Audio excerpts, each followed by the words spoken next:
اللہ تبارک و تعالیٰ نے ان لوگوں کو جب اقتدار دیا، وہ کون لوگ تھے؟ سیدنا صدیق اکبر، حضرت فاروق اعظم، سیدنا عثمان غنی، حضرت مولا علی رضوان اللہ تعالیٰ علیہم اجمعین۔ اللہ نے جب ان لوگوں کو اقتدار دیا زمین کے اندر، اللہ تبارک و تعالیٰ نے انہیں نبی پاک علیہ الصلوۃ والسلام کی نیابت کے لیے چنا، تو ان لوگوں نے یہ انقلاب برپا کیا، نمازیں عام ہو گئیں، شوق سے لوگ صدقات و خیرات دینے لگے، بھلائی عام ہوئی، برائی کا کلا کما کیا گیا۔ ہمارے ہاں بھی لوگ احتساب کی باتیں کرتے ہیں، ہمارے ہاں بھی لوگ کہتے ہیں کہ میں رشوت خوری کو، کرپشن کو، ناجائز چیزوں کو ہمیشہ کے لیے جڑ سے اکھیڑ پھینکوں گا۔ لوگ دوسروں سے مطالبہ کرتے ہیں کہ یہ سارے کام جائز کریں، لیکن خود اس پر عمل کرنے کو تیار نہیں ہوتے۔ یاد رکھ لیں کہ یہ جو احتساب ہے، یہ انسان کی اپنی ذات سے شروع ہوتا ہے۔ آپ جب نظام احتساب دنیا کے اندر مستحکم کرنا چاہتے ہیں تو اس میں پھر آپ کو اپنی ذات کو سامنے پیش کرنا پڑے گا۔ آج ہم بات کرنے جا رہے ہیں سیدنا فاروق اعظم رضی اللہ تعالیٰ عنہ۔ تو جناب عمر فاروق رضی اللہ تعالیٰ عنہ کا جو نظام احتساب ہے، انہوں نے اس کو گھر سے شروع کیا تھا، اپنے آپ سے اس کا آغاز فرمایا تھا۔ ہمارے ہاں یہ ہوتا ہے کہ جس بندے کے اکاؤنٹ میں اچھے خاصے پیسے ہیں، وہ بل جمع کرانے جائے تو اسے لائن میں نہیں لگنا پڑتا، مینیجر صاحب اسے آگے بلا لیتے، تو وہ بعد میں کیا کہہ رہا ہوتا ہے؟ کہتا ہے دیکھو اللہ نے کتنی عزت دی ہے، مجھے لائن میں نہیں لگنا پڑا۔ بھائی لائن میں لگنا تو آپ کا یہ تھا کہ آپ سمجھتے کہ سارے مسلمان ہیں، مومنین ہیں، برابر ہیں، تو میں کسی کو تکلیف میں مبتلا نہ کروں۔ جب آپ آگے چلے گئے تھے تو آپ نے بہت سارے لوگوں کا حق مارا تھا، وہ لائن میں جو لگے ہوئے تھے ان کا وقت لمبا ہو گیا تھا۔ آپ نے تو اپنے آپ کو احتساب کے لیے پیش ہی نہیں کیا، بلکہ آپ نے کہہ دیا کہ جناب میرا تو رتبہ اعلیٰ ہے، لہذا یہ میرا حق بنتا تھا، مجھے تو استحکام ملنا چاہیے تھا۔ یہاں بہت سارے لوگوں نے اپنے حق میں چیزوں کو اور رنگ میں پیش کیا۔ سیدنا فاروق اعظم رضی اللہ تعالیٰ عنہ نے اس نظام احتساب کو اپنے گھر سے شروع فرمایا۔ حضرت عمر فاروق رضی اللہ تعالیٰ عنہ اپنے بچوں سے فرمایا کرتے تھے کہ جب میں حکم لوگوں کو کروں گا نا، اپنی رعایا کو، مسلمانوں کو میں کوئی حکم دوں گا تو تمہیں پہلے اس پر عمل کرنا پڑے گا۔ آپ فرمایا کرتے تھے یاد رکھنا لوگ تمہیں اس طرح دیکھیں گے، لوگ اس طرح تمہیں دیکھیں گے جس طرح گوشت کھانے والا پرندہ گوشت کو دیکھا کرتا ہے۔ چیل گوشت کھاتی ہے تو کیا کبھی اس کو پیغام بھیجنا پڑا ہے کہ تو آجا یہاں گائے مر گئی ہے، بھینس مر گئی ہے؟ خود بخود اس کی نظر ہوتی ہے، وہ پہنچ جاتی ہے۔ جناب عمر فرمانے لگے میرے گھر والوں، میرے بیٹوں، میری بیٹیوں، میری اہلیہ، لوگ تمہیں اس طرح دیکھیں گے جس طرح گوشت کھانے والے پرندے دیکھتے ہیں، لہذا میں جب کسی کو عمل کروں تو پہلے تمہیں اس پر عمل کرنا پڑے گا جب میں کسی کو حکم دوں۔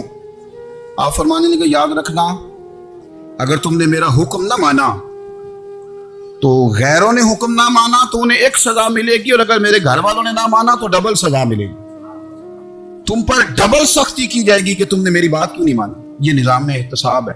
ہم نہ دوسروں کے بچوں کا گلا کاٹ کے اپنے بچوں کی خوشیاں لینا چاہتے ہیں، ہم چاہتے ہیں کہ دوسروں کے بچوں کے حصوں کا مال میرے گھر میں آ جاتا ہے۔ کچھ لوگوں کی سیاست چل جاتی ہے، کچھ لوگوں کا فریب اور فراڈ کام کر جاتا ہے، لیکن وہ گھر روشن نہیں ہوتے۔ ان گھروں میں پیسہ ہوتا ہے پر قرار رخصت ہو جاتا ہے، ان گھروں میں آسانیاں اور وسعتیں تو آ جاتی ہیں لیکن ایک دوسرے کا احترام ختم ہو جاتا ہے۔ سیدنا فاروق اعظم رضی اللہ تعالیٰ عنہ کا یہ طریقہ تھا کہ وہ اپنے بچوں پر سختی کرتے۔ آپ ہمارے ملک میں یہ نظام ہے، موجودہ حکمران ہوں یا ان سے پچھلے، بچے سب کے ملک سے باہر رہتے ہیں، یہاں رہتے ہیں تو محلات میں، باہر جاتے ہیں تو بڑی بڑی آسائشوں میں۔ ان کے بچوں کے لیے قانون بھی الگ سے ہیں، قاعدے بھی الگ سے ہیں، اور ہمارے ملک کے اندر تو ایک باقاعدہ پروٹوکول کا سسٹم ہے، اس سسٹم سے گزر کر بڑے بڑے لوگ چلنا پسند کرتے ہیں۔ ہمارے زمانے میں بھی کچھ چیزیں سرکاری ہوتی ہیں خالص، لیکن عجیب نظام ہے نا، ہر چیز کا کرایہ بڑھ جاتا ہے، سرکاری دکان کا نہیں بڑھتا۔ باقی دکانیں 5-6 سال کے لیے ملتی ہیں، سرکاری دکان پہ آپ قبضہ کرنا چاہیں تو پورے 100 سال کے لیے مل جاتی ہے، چونکہ یہ عام عوام کی پراپرٹی ہے تو اس کے ساتھ جو مرضی کو سلوک کرے۔ ایک سرکاری چراگاہ تھی جس کے اندر جانور چرا کرتے تھے، ہمارے ہاں بھی پنجاب میں کچھ جگہیں ہوتی ہیں تو ہم لوگ کہتے ہیں شام لاٹ ہے۔